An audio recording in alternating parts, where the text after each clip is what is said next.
பிரதமர் மோடி பொங்கல் வாழ்த்து கூறியிருக்கிறார். ஒற்றுமை உணர்வு மேலோங்கக்கூடிய பொங்கல் பண்டிகை என்று அவர் குறிப்பிட்டிருக்கிறார்.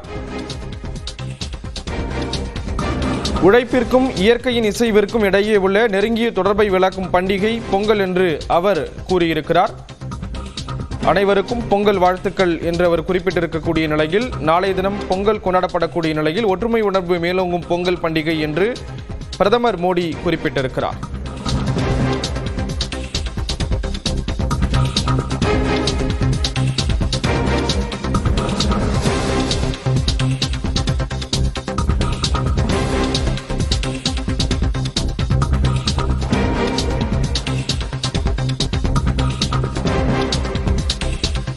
பிரதமர் நரேந்திர மோடி பொங்கல் வாழ்த்து கூறியிருக்கிறார். நாளைய தினம் பொங்கல் பண்டிகை கொண்டாடப்படக்கூடிய நிலையில் கிராமப்புற வேலைமுறை பொங்கல் பண்டிகையுடன் ஆழமாக பிணைந்திருப்பதாக பிரதமர் மோடி குறிப்பிட்டிருக்கிறார். ஒற்றுமை உணர்வு மேலோங்கும் பொங்கல் பண்டிகை வாழ்த்துக்கள் என்று பிரதமர் மோடி அனைவருக்கும் வாழ்த்துக்களை குறிப்பிட்டிருக்கிறார்.